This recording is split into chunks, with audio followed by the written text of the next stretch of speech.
Hello, chess fans. Welcome to another episode of Chess Chat, a program brought to you live from the Rollstone Bank and Trust studio at Fitchburg Access Television.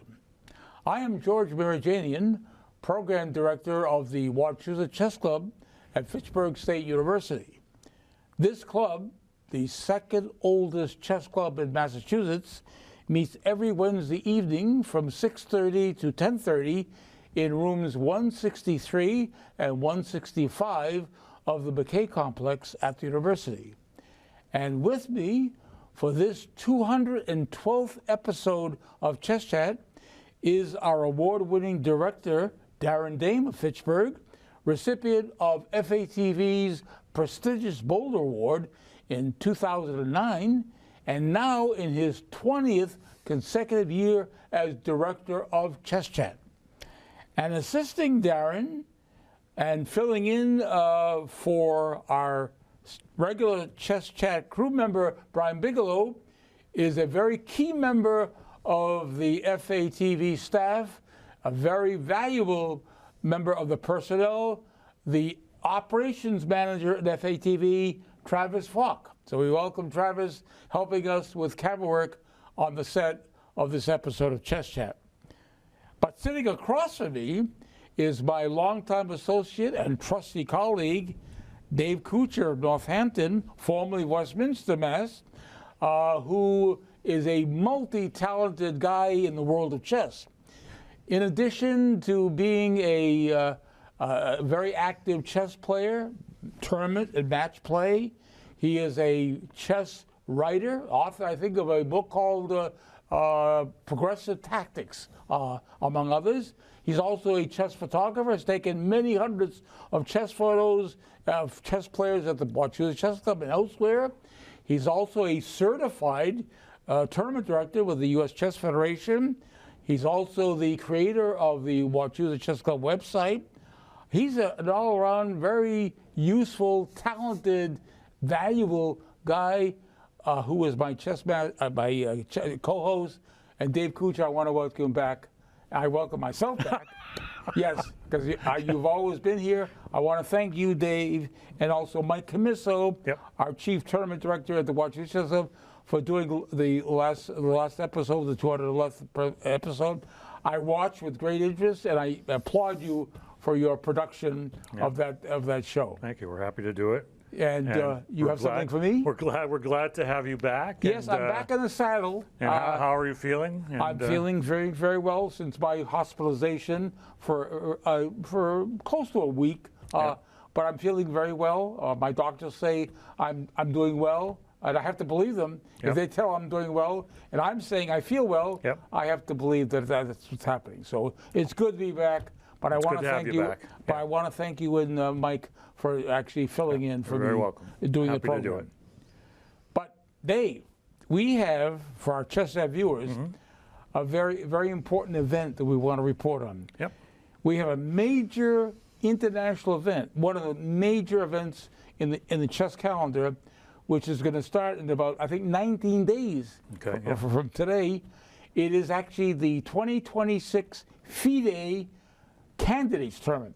Now, FIDE is the acronym, the French acronym for the International Chess Federation, or World Chess Federation. It stands for the Fédération Internationale des Échecs, and they've been in existence since 1924. They actually were established on July 20, 1924, at the Summer Olympics in Paris. And it just so happens that FIDE, the World Chess Federation, is the second largest sports organization in the world. Do you know what the largest sports organization in the world? It's got to be FIFA. FIFA, which is the International Federation of the Football Association, which you know is soccer. And they were established, would you believe, 20 years earlier on May 11th, 1904. So there's a 20-year difference. Now, according to my research, FIFA, the International Soccer Federation, has 211 members across 6 continents: the Americas, Africa, Europe, Asia, and elsewhere. well, the other continents. They have 211 national members. FIDE has 201 national chess federations across those 4 continents I mentioned, Africa, Americas, Europe, and Asia. So again, I want our viewers to know, especially our non-chess viewers, because we do have non-chess viewers who watch our program, that FIDE is the 2nd largest chess organization, sports organization in the world. Yep. But getting back to the candidates tournament, what is the candidates? What can we tell our viewers what is a candidates tournament in the world of chess? So it's the way that FIDE now uses to determine who's going to challenge the world champion. Okay, and who is the world champion? Gukesh Domaraju of India. Of India. Yeah, right. He became the youngest world champion ever, at 18 years old. Yep. But he has to face a challenger. FIDE, the World Chess Federation, says, no, we're going to have to get you a challenger to play you in a title match. Right. So it's like, I guess, kind of like boxing, where to become the champion, you have to beat the champion. Right. Exactly. Right? Yeah. So it's not as simple as being the #1 player. Okay. It's you have to actually beat the current champion. Right. And this is 8 of the top players in the world. Right. Playing a double round robin. It means they play each other once with white, once with black. Okay. So 14 rounds. Right. And whoever comes out first is the one who's going to challenge Gukesh. But right now, FIDE does not actually have a date or a place for that world title match. I didn't realize that. No, they have not actually even announced. They have no. Right now, as we speak, there is no place and date.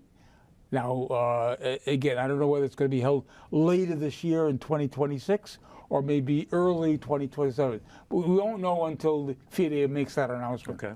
But we do have the 8 candidates who will be vying for that position of being the official challenger to play Gukesh Domaraju in a title match. And we're going and Darren, our director, actually has we have photos that Darren's going to show of each of the candidates and I'm going to present them in ascending rating order. Okay. So the first candidate we're going to present is actually Grandmaster Matthias Bluebaum. Now, there's a photo of Matthias Bluebaum, who's from Germany, and he is, how old is he? He's going to turn 29 2 days after this candidates tournament ends in April 18th. Yep. But he is rated right now, according to the March FIDE rating, 2698.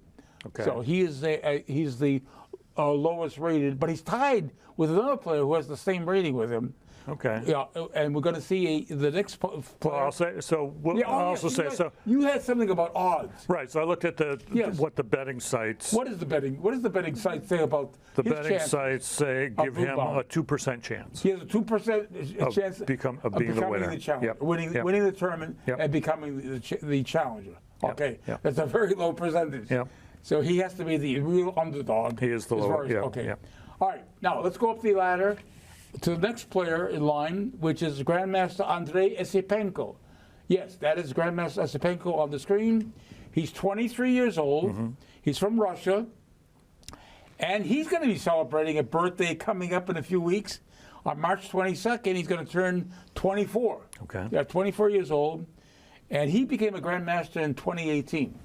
But again, he's from Russia, Esipenko. What are his chances? What are his odds? 5%. 5%, a little better than actually Bluebaum, right? Okay, let's go up further. And the next candidate is Grandmaster Ramesh Babu Pragananda. There's Ramesh Babu Pragananda of India, and he's 20 years old, and he became a Grandmaster also in the year 2018. Yeah. Okay. What are his chances or odds? 13%. Oh, so he actually has more than the other two, naturally. Absolutely. Yeah. Okay. So rating, it looks like the odds makers are looking at ratings and calculating that as part of the odds. Yeah. Okay. All right, let's go to the next candidate, which is Grandmaster Javakhir Sindarov, also 20 years old. He's from Uzbekistan, and he's got a rating of 2745 right now, currently. Okay. And he became a Grandmaster at the age of 12. Can you imagine being a grandmaster at the age of 12? No. And also in 2018, but he was 12 years old in that year. Yeah. But he's a two-time champion of Uzbekistan. Yeah. So he's a national champion, and he's done it twice. National champion, and I think he's been playing very well He's doing lately. very well. So His odds are 20%. Ooh, that's a jump. That's a good jump. Yeah. Okay, let's go to the next candidate on our list. Grandmaster Anish Giri, who's 31 years old. He is actually has been living in the Netherlands for a number of years, but he was born actually in St. Petersburg, Russia. He was born in Russia, and he has a rating of 2753, but he is a 5-time champion of the Netherlands. Yeah. And he won it in the years 2009, 11, 12, 15, 23, 5 times as champion. And again, he's played in the candidates before. I know that. Yes. Now he stopped playing in Russia for Russia in 2009 and made the move and started playing for the Netherlands in 2009. Okay. Yeah. And that was the year he became a grandmaster. Okay. The year he made the switch from Russia to the Netherlands, that's when the FIDE awarded him the grandmaster title. Okay. In that year. Okay. And his odds only 9%. Ooh, wow. Now I find that surprising. Why he has a higher rating than the previous? Higher rating, maybe his recent performance factors into this. I know there was one candidates. I think it was maybe 4 years ago where he got all draws. Oh, okay. And the thing about the candidates is you've got to be number one. Out of these 8 players who are among the best in the world, you've got to come out first. Okay. So they factor the odds makers factored his past performance. Factored in. Yeah.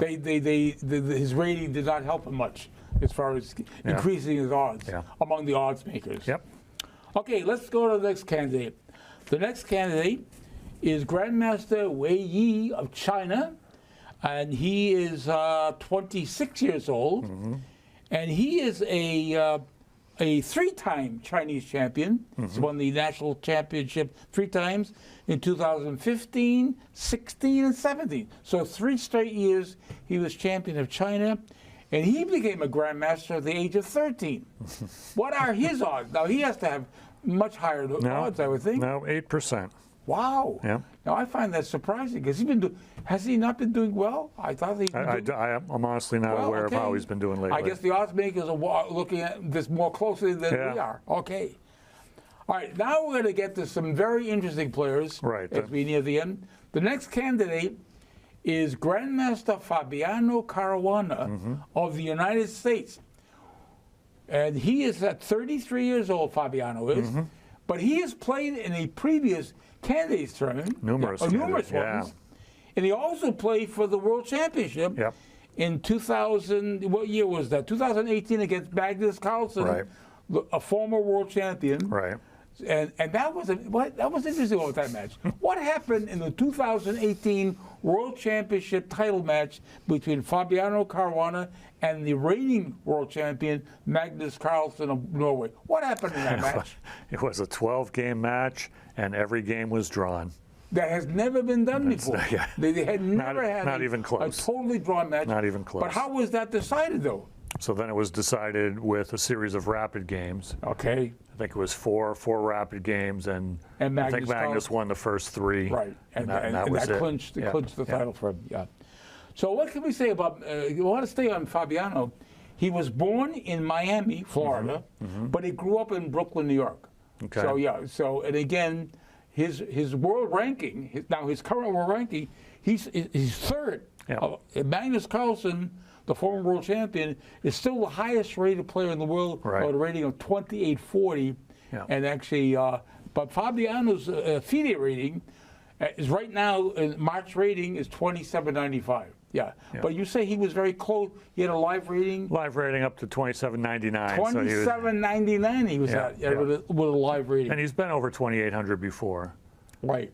Because when he played Magnus back in 2018, you said? 2018 was the they were actually, his rating at that time was very close to Magnus's at that point. Okay. All right. And by the way, I should point out that Fabiano Caruana Now, if you heard that name, you would say, well, Carlo, is that Spanish? Okay. No, he was born of Italian parents, yeah.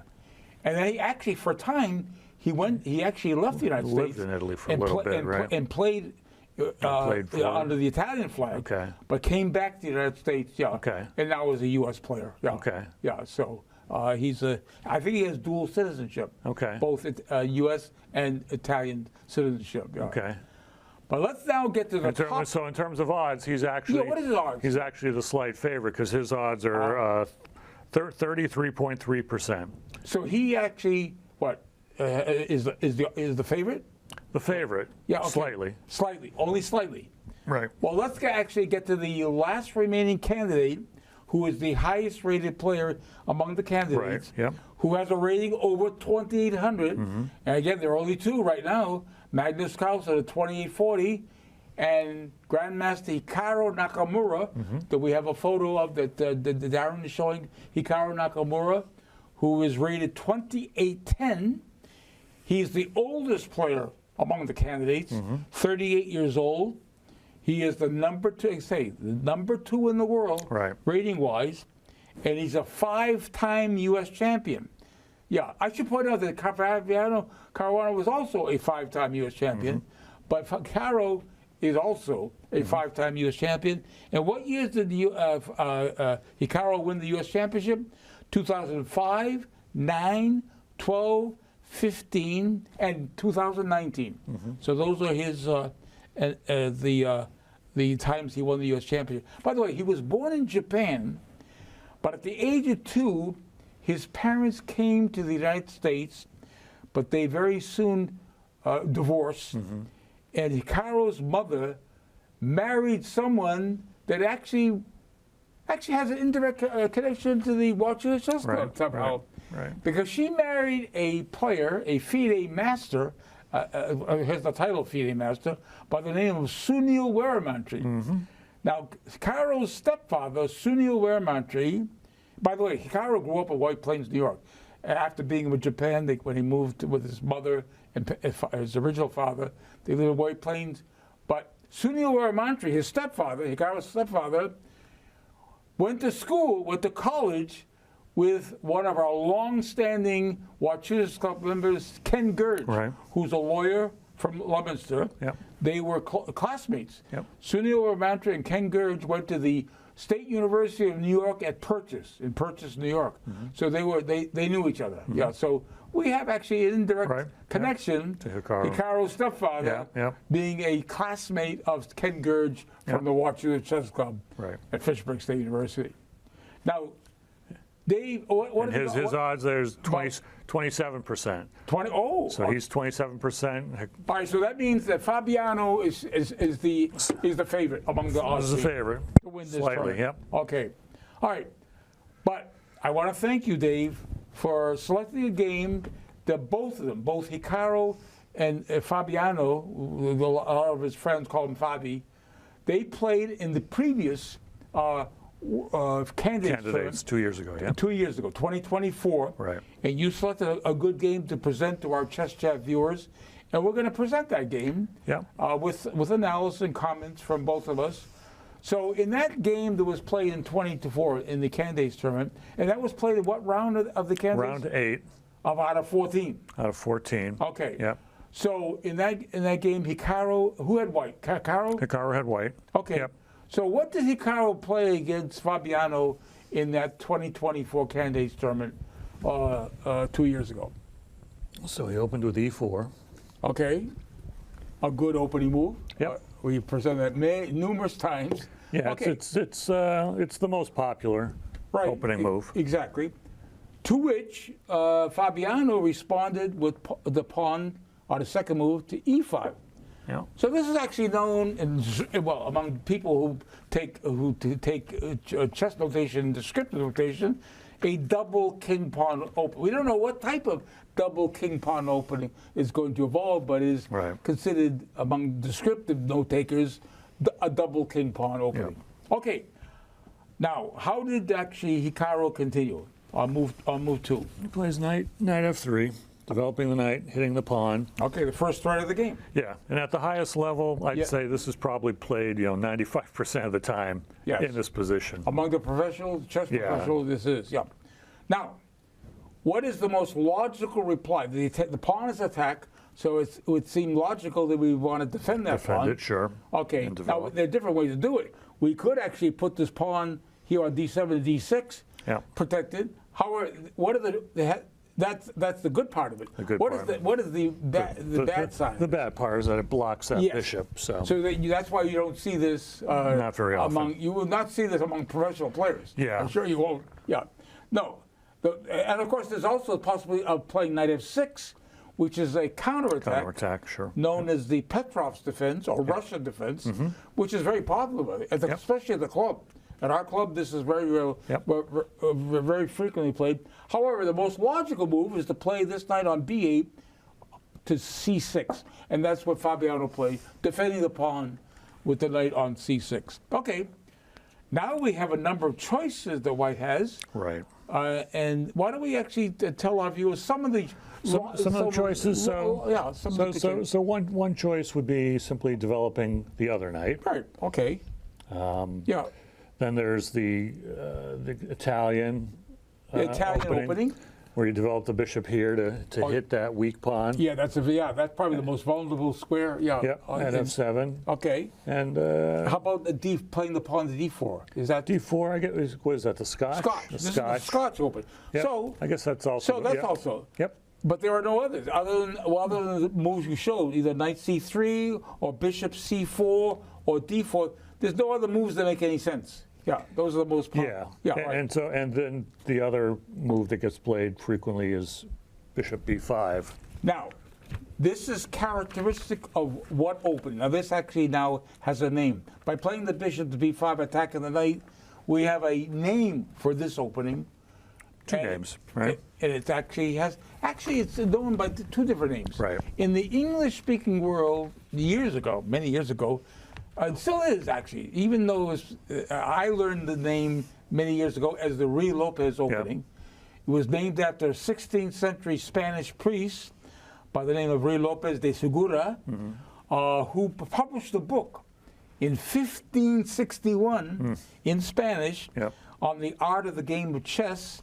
And he didn't invent this opening. The opening was named after him, but he didn't actually invent this opening because this move was known years before he wrote a book and was published. But he analyzed it.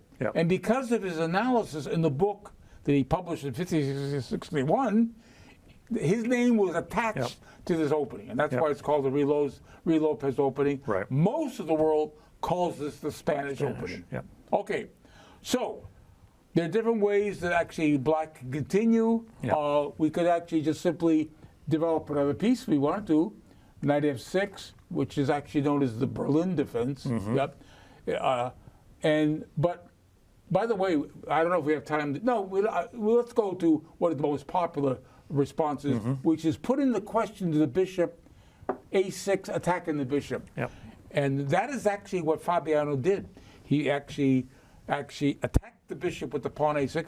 And this is something that actually Paul Morphy, the first great American player, Paul Morphy, who lived in New Orleans, Louisiana, back in the 1800s, he recommended you do this. You find out what White's intention is. Is that bishop there to take the knight? Or if you're not going to take the knight, you're going to retreat the knight. So what did Hikaru do in response to a6? He did retreat it, and that is the most common. Right. On the fourth move, he played bishop a4. Okay. So what Fabiano did on his fourth move is develop his knight on g8 to f6, and now he's attacking the pawn on e4. Okay. So now White actually has some choices here. Before we present Hikaru's reply, actually, on his fifth move, can actually White castle here?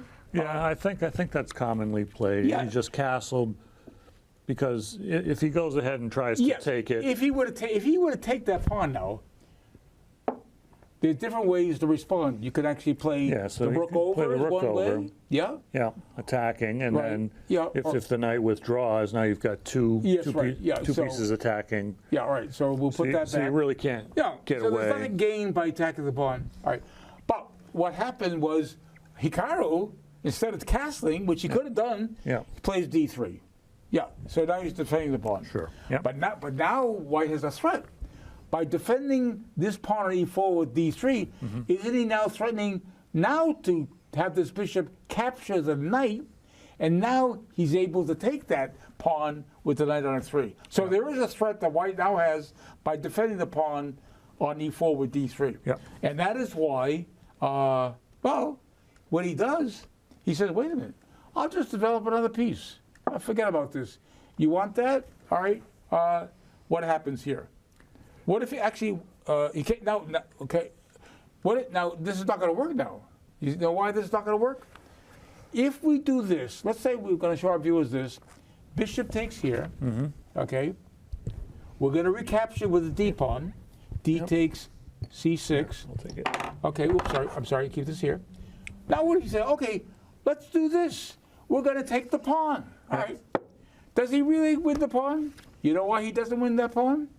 Because of this.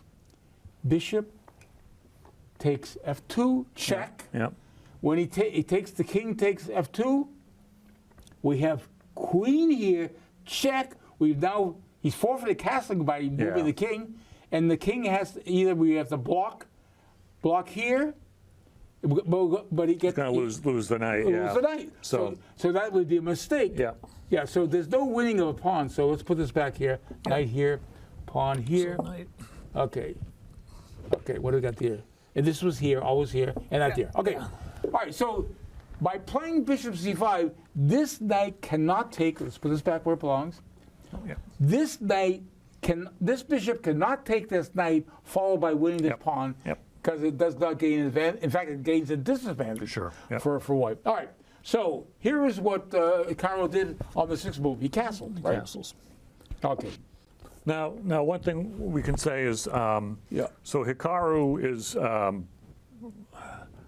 I don't know if he's the most popular or one of the most popular chess streamers in the world. He does a lot of live streaming. He's become a millionaire. A multi-millionaire as a result of his live streaming. As a result of that. Yes. So even when he was playing in the candidates 2 years ago, after the round, he would go online and review the game. Right. One of the things he said about this game is that at this point, Fabiano took six minutes. Yes, he took 6 minutes to come up with this move, and he said he was really surprised that Fabiano did, because Hikaru said throughout the candidates he had been playing the Ruy Lopez. Right. So he said that cannot have been a surprise to Fabiano, and he said he had played this very line, this very position had come up previously. So he said this can't have been a surprise to Fabiano. Why spend so much time so on something he already was knew? puzzled that he would take 6 minutes at this point. And his guess was he was sort of, one of the things he talked about in the video where he covered this is that both of them had different goals. Yes. He and Fabiano. Right. Says Fabiano absolutely wants to come in first. Because if you're going to play in the candidates, if you don't come in first, it doesn't matter whether you're second or last. It's all or nothing. All or nothing. But Hikaru, I think, partially because he's just so successful with his streaming, said he came here not even really caring to come out first or not. Right. He had a different attitude. Yeah, different attitude. He just wanted to enjoy it, play good chess. Right. And he said, he thought Fabiano is always thinking, having to decide, should I be pushing to make a win, or should I play something quieter? Yeah. So he thinks that there's always that pressure, and there's always that thought going on with Fabiano as to what's he going to do in this game? Is he going to push for the win or not? Whereas he's just have fun. But he had to be perplexed by. He said he was perplexed, but he said he took 6 minutes. He said he doesn't know why he took this long already. Okay. Right. And as we're going to see, the clock times actually become significant. Right. But now with Carol castling, White. I mean, now White does have a threat now. Sure. Now the threat of actually taking the knight here will win this pawn. This pawn with the knight taking. So there is a threat now of winning that e-pawn. Yep. And that is why Fabiano played the pawn to d6 to defend that pawn. Yep. He had to. Yep. Otherwise, he would have lost that pawn on e5. Yep. Okay, it is now Caro's seventh move. What did he do now? So he plays c3, which is a multi-purpose move. But it's multi-purpose, you're right. Right, so one thing it does is it prepares this push. It also frees up a square that the bishop could retreat to. Yes, because you know what? After this move, after actually this last move, Black is now threatening to eliminate this bishop by playing the pawn up to b5, forcing the bishop to move back here. And now with this knight moving here, attacking the bishop is it cannot be saved. Right. Wherever, even if it goes here, it's going to be eliminated. Right. So Hikaru did not want to part with that bishop on a4. Right here we are here. So that's why, yes, you have to find an escape, an escape square. Escape square for that bishop to retreat to to c2. Yeah, if it's attacked with the b pawn. All right. And even a third. Benefit of this is that he also now can push that pawn and gain a tempo on the bishop, force the bishop down. So it's a multi-purpose move. All right. So here is where on Fabiano's seventh move he castled. Yep. It's time for him to castle. Put his king into safety here. Okay.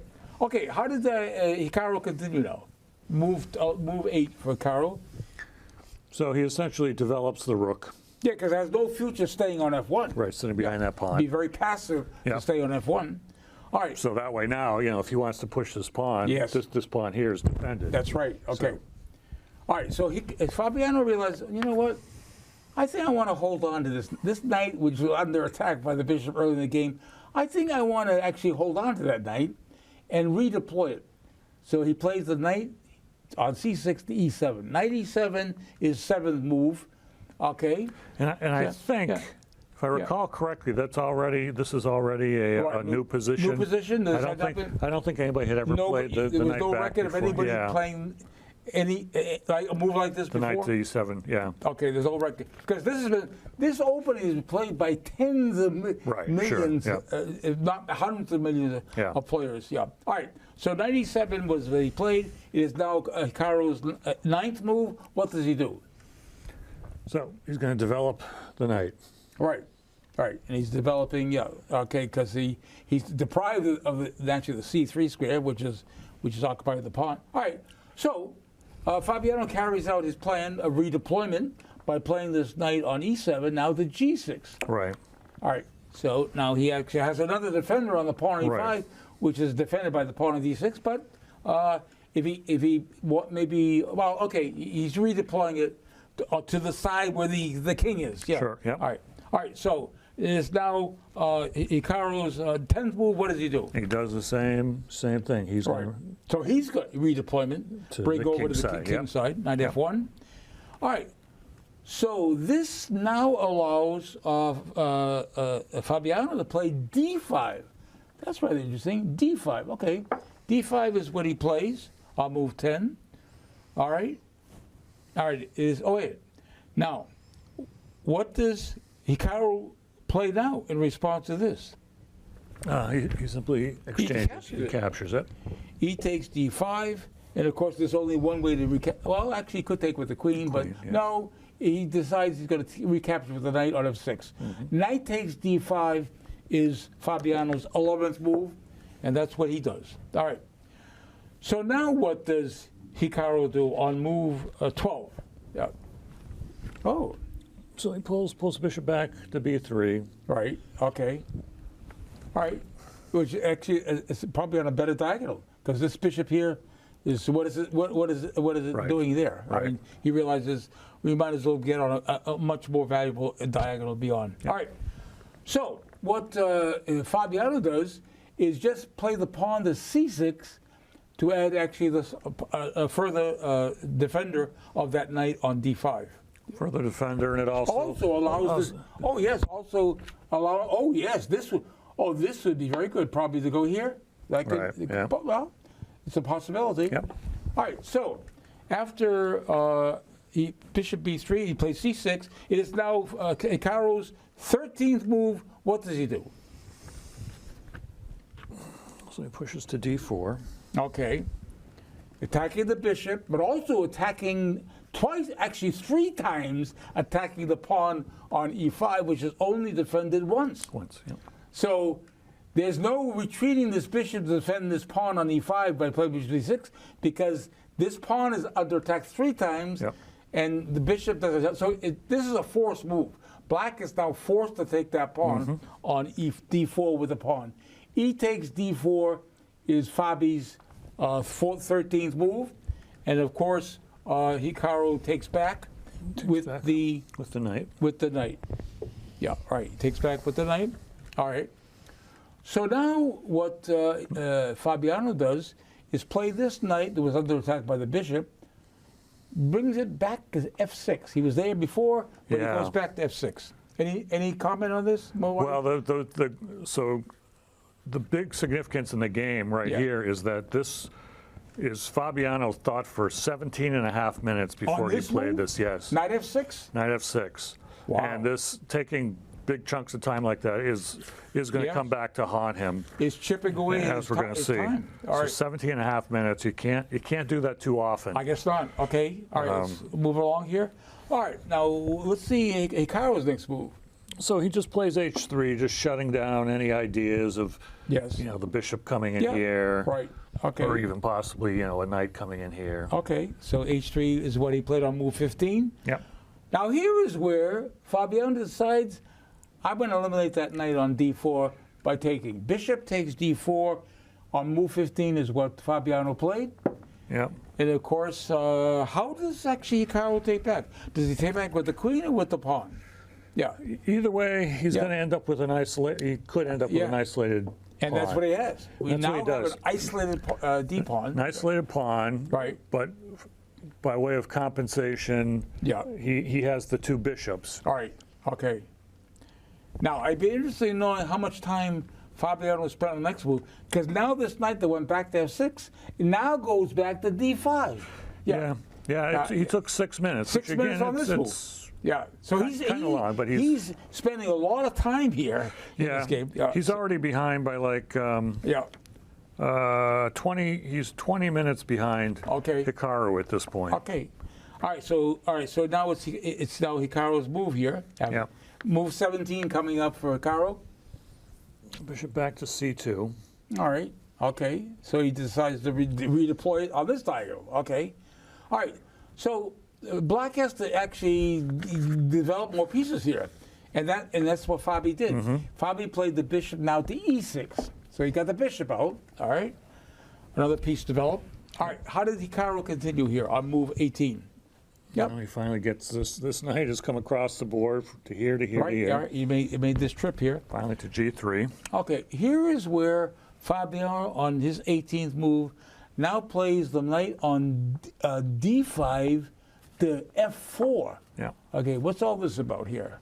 Okay, well, he's getting closer and closer to the king, Yeah. for one thing. But how does Hikaru respond to this move, knight d f4 by Fabi?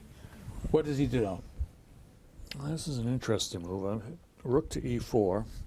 Well, I see now we have a double, now the bit with the bishop on c1 and the rook on e4. Yep. We have a double attack on this knight on f4, which Yep. is only defended by the knight on g6. Okay, so what did actually Fabi do? He actually, this knight that went f4, said, Yeah. man, maybe I shouldn't have gone there. I better get back where I came from. Yep. He plays the knight back to d5. So that's what he did. I don't know how much time he spent on that move, but maybe he made that quickly. Oh, actually, no. Wow. Yeah, Another 8 minutes. 8 minutes to decide, hey, I better get back to where I came from. Yes, Yeah. sir. So Yeah. 8 minutes is a long time. Yeah. So He's spending big chunks of time. Okay. All right, so what did Hikaru do on move 20 coming up here? Yeah. A3, it's just, to me, it's a little mysterious as to... Well, maybe he thought if he didn't play that this knight would come here before and attack the bishop. In order to save the bishop, you got to move it back or move it to save it. So he played a3. That was Hikaru's move. All right, so Fabiano now on his move 20 plays the rook to e8.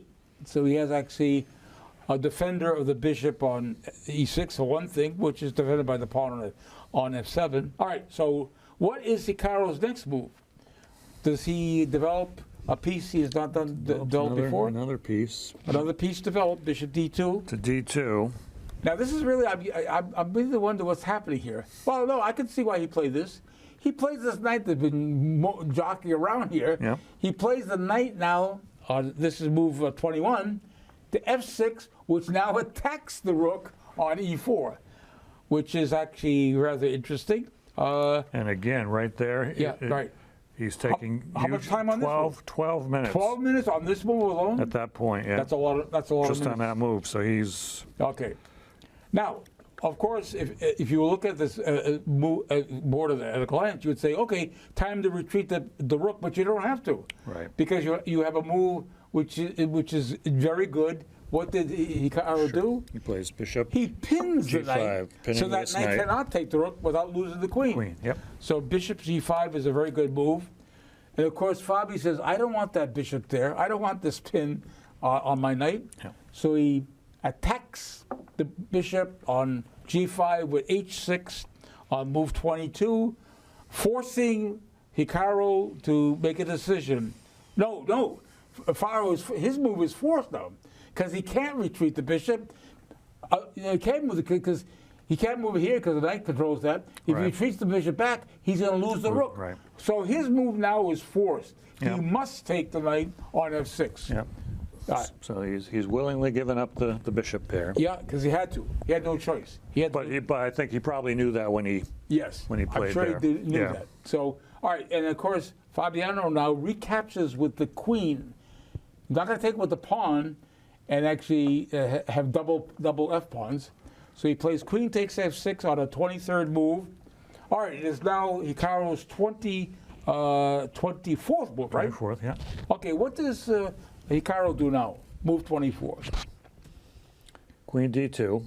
Okay, which actually now allows this rook to move over and double on the e file. Yeah, so that's a good move. Queen d2 is good. So now here Fabiano says, you know what? I think I want to offer a trade of queens. Give you the opportunity of taking queens off the board. Right. He plays queen g5. All right, so he says, okay, I'm attacking your queen. What are you going to do about it? You got to either take my queen or move the queen to save the queen. Yeah. Right. All right, so what did Hikaru do on move 20? Was it move? Oh, no, it's actually move 25. 25. Move 25. He says, no, I'm going to block your attack on my queen. Hold on to my queen by playing the rook e3.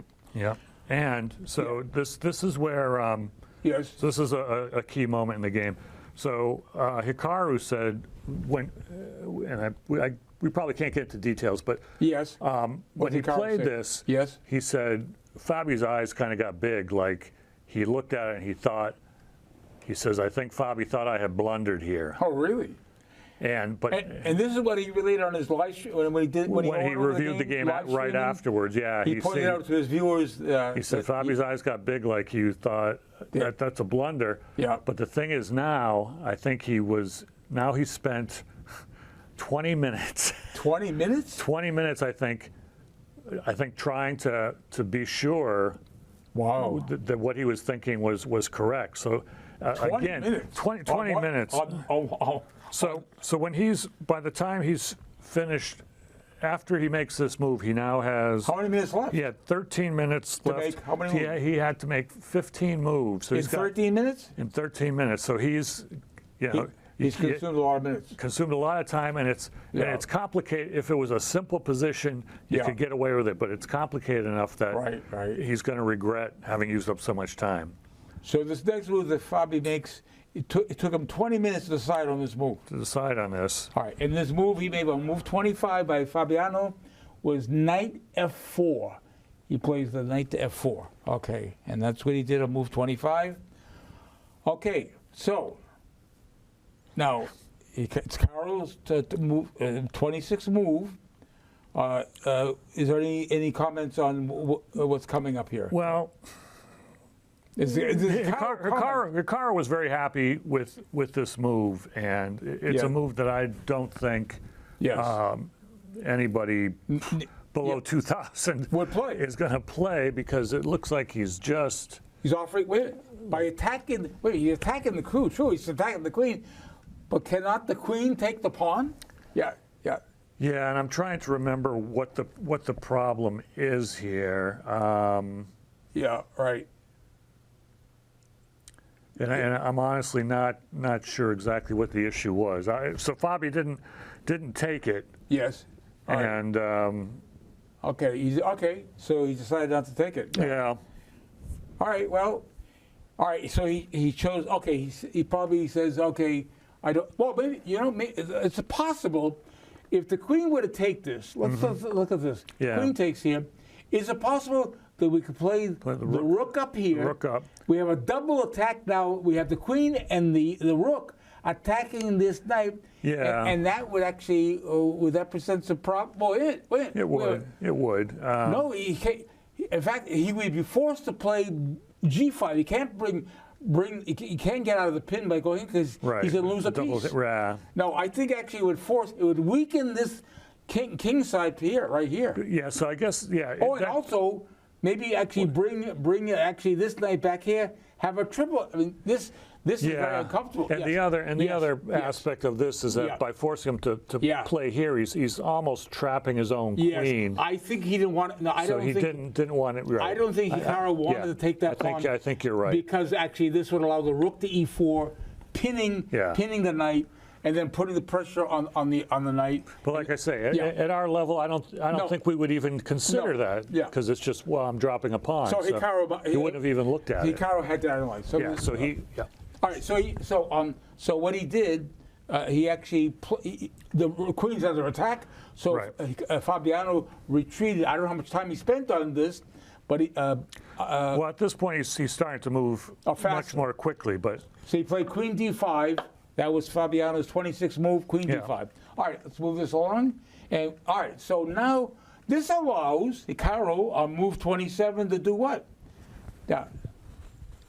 So he plays rook e4. So now he has a double attack on the knight on f4. Okay, so that knight can't stay there, and he certainly doesn't want to defend it. No, he can't. No, he doesn't want to defend it by playing the pawn at the g5, defending it.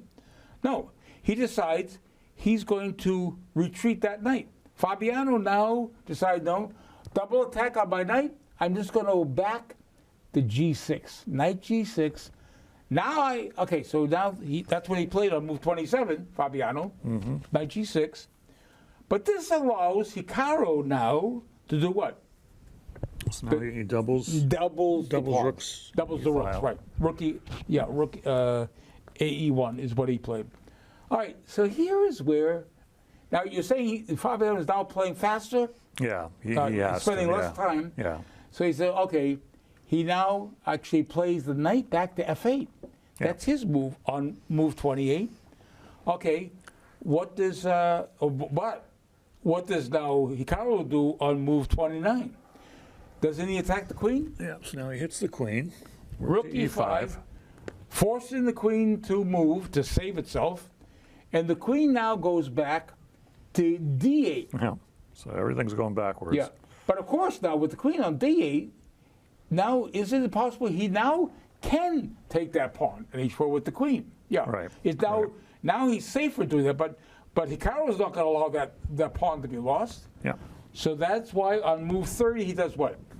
He just pushes it. Right. He said, hey, I saved my pawn by advancing him. All right. And now he's also taking the square Yes. away from the knight. Yes, right.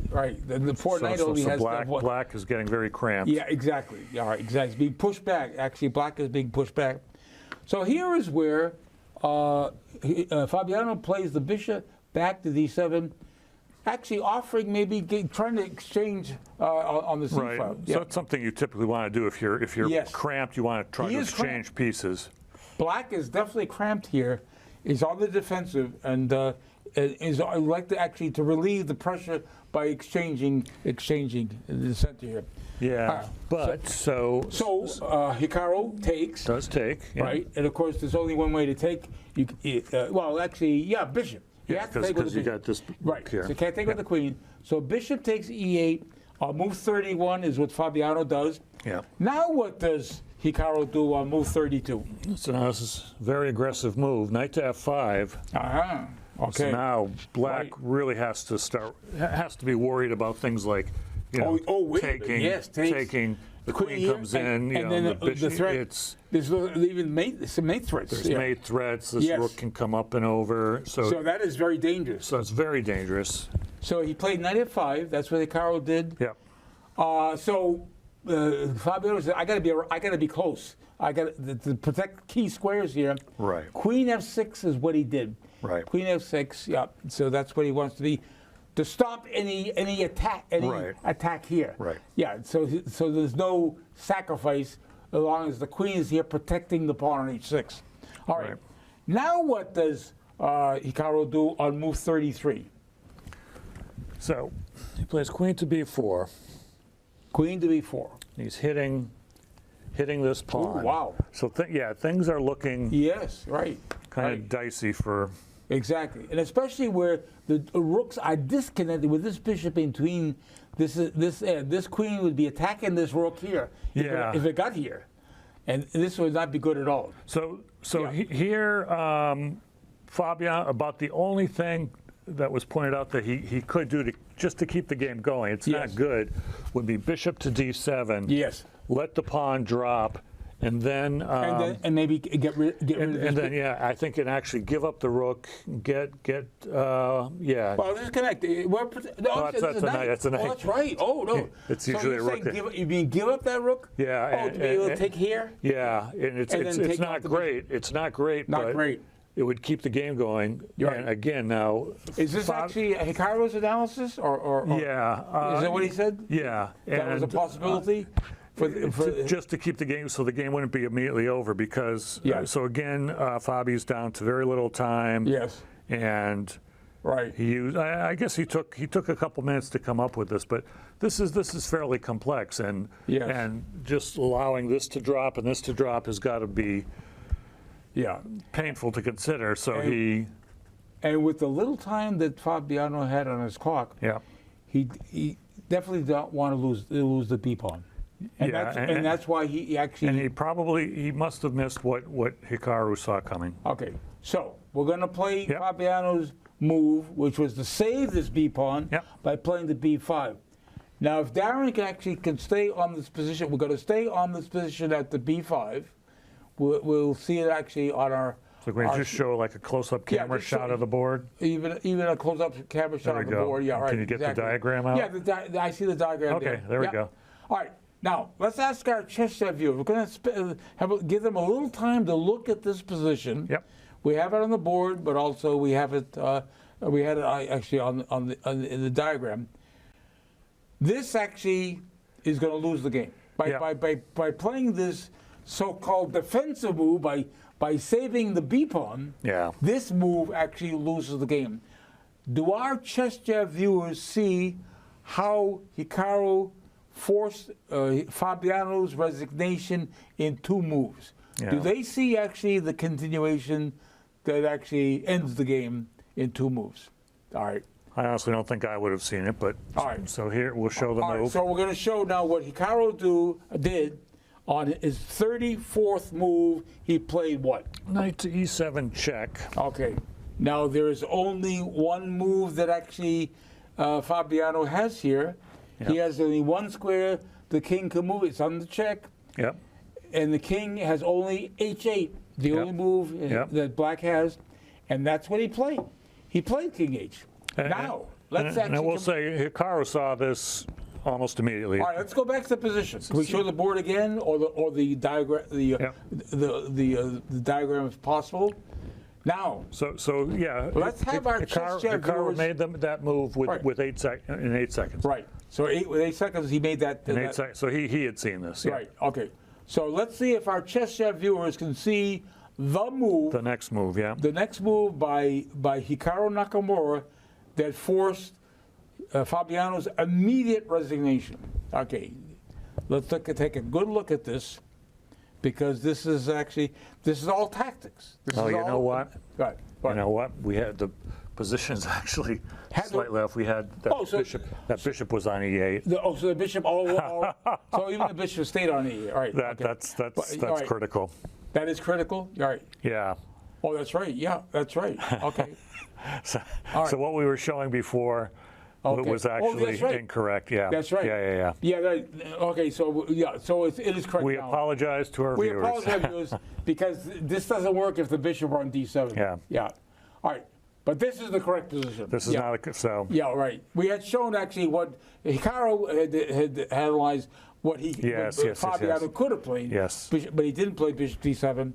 But now, in this position, after this check, knight e7 check, forcing the king to h8, it is now Hikaru's move, and this move forced immediate resignation. I don't think Fabiano spent any time resigning. It was immediate, I'm sure.